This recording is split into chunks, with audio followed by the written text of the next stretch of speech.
40 years। দুইটা মসজিদের ফারাক কতদিন? মাত্র 40 বছর। বলেন সুবহানাল্লাহ। এই দুইটা মসজিদ কখন বানাইছেন? আল্লাহ তাআলা আসমান আর জমিন সৃষ্টির পূর্বে আল্লাহ তাআলা কুদরত দিয়ে দুইটা মসজিদ বানাইছিলেন। মসজিদ আল আকসা সমস্ত 1,24,000 অথবা 2,24,000 নবী ও রাসূলের কিবলা, সমস্ত নবীদের কিবলা। আমাদের প্রিয় নবী রাসূল করিম সাল্লাল্লাহু আলাইহি ওয়াসাল্লাম সমস্ত নবীদের ইমামতি করতেন মসজিদে আকসাতে। এই পৃথিবীতে একটি মসজিদই সমস্ত নবীর কিবলা ছিল, ইনক্লুড মুহাম্মদ রাসূলুল্লাহ, সেটা হলো কি? মসজিদ আল আকসা।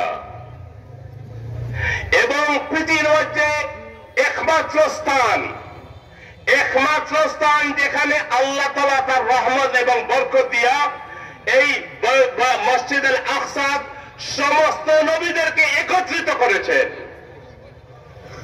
এবং আমার নবী সমস্ত নবীদের একসাথে ইমামতিও করেছেন। বুঝতে পারছি? সেই মসজিদের ইমাম হলেন আজকের আমাদের প্রধান অতিথি ডক্টর আলী উমর ইয়াকুব আব্বাসী। উনি হলেন আব্বাস রাদিয়াল্লাহু আনহুর বংশধর, আওলাদে রাসূল সাল্লাল্লাহু আলাইহি ওয়াসাল্লাম। সবাই বলেন সুবহানাল্লাহ। ওনাকে দেখতে কেমন লাগে? ভালো লাগেনি? চেহারা সুন্দর, নুরানি চেহারা, মাশাআল্লাহ, নুরানি চেহারা, নুরানি চেহারা।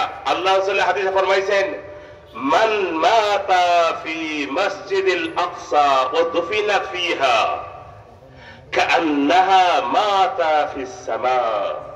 আল্লাহ রাসূল বলেন, যে মানুষ মৃত্যুবরণ করবে আকসা এলাকায় এবং তাকে ওখানে দাফন করা হবে, এ যেন তাকে জান্নাতে দাফন করা হলো। হযরত সুলাইমান আলাইহিস সালাম যখন মসজিদে আকসা নির্মাণ করেন, এর আগে উনার বাবা দাউদ আলাইহিস সালাম আকসা মসজিদের ফাউন্ডেশন রেডি করেছিলেন। আল্লাহ যখন হুকুম পাইলেন, আল্লাহকে বললেন, ইয়া আল্লাহ, এই মসজিদ আকসা বানাবো, কিন্তু লেট ফাউন্ডেশনটা কোথায় দিব?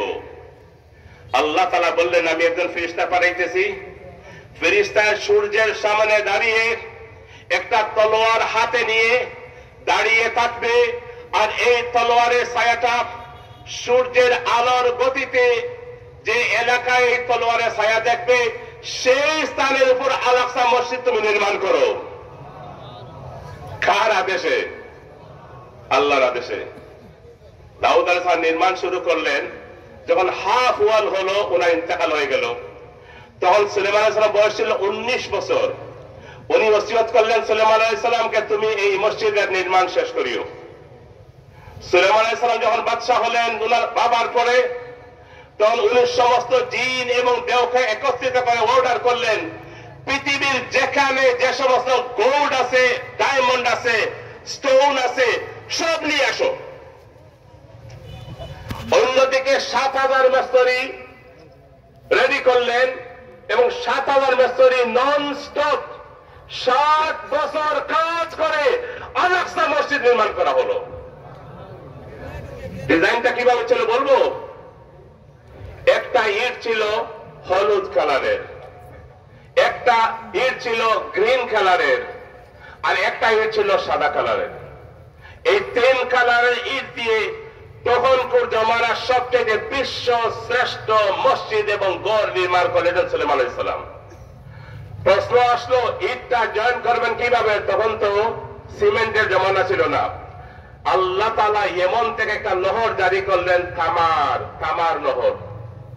এই তামার মধ্যে আল্লাহ এমন একটা গুণ দিলেন, যখন ইটের মধ্যে ওটা লাগানি হইতো পানির মতো, ওটা সিমেন্টের মতো শক্ত হয়ে যেত।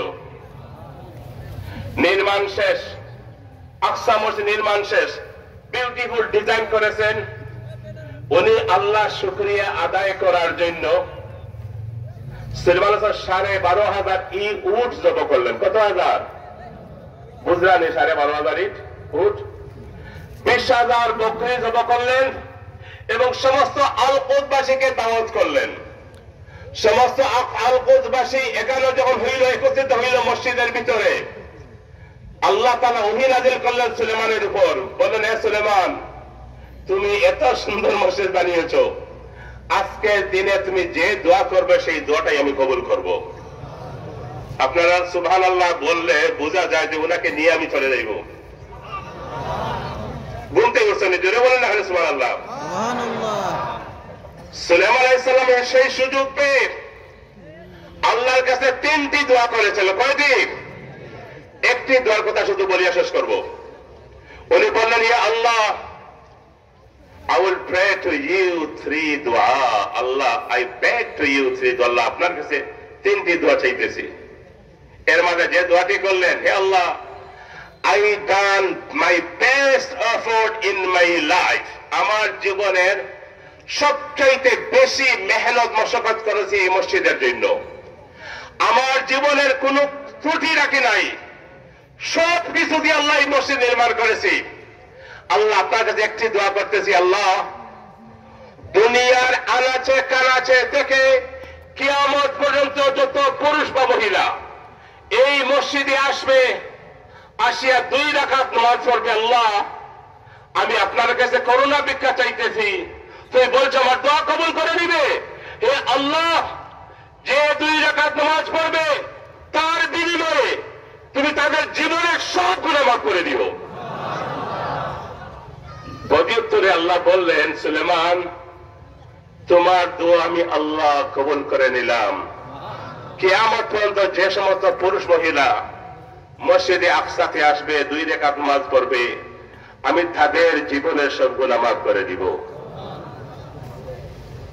এখন কাম টু দি পয়েন্ট। উনি নিয়ারলি 40 বছর ধরে ইমামতি করতেছেন। সুবহানাল্লাহ, সুবহানাল্লাহ। নিয়ারলি কত বছর? 40 বছর। উনি কি 2 রাকাত নামাজ পড়ছেন ওনার জীবনে? না চাইতে বেশি, হাজার হাজার রাকাত পড়েছেন। 2 রাকাত নামাজ পড়লে যদি আল্লাহ ক্ষমা করে দেন, মাফ করে দেন, উনি অত নামাজ পড়ছেন, আল্লাহ তাআলা আপনাদের ধারণা কি? এই মহাপুরুষকে পেয়ে আপনারা খুশি না খুশি না? মাল্লাম ইয়াশকুরিল্লাহ আসলাম ইয়াশকুরিল্লাহ। যদি মানুষের শুকর আদায় না করেন, আল্লাহর শুকর আদায় করতে পারবেন না।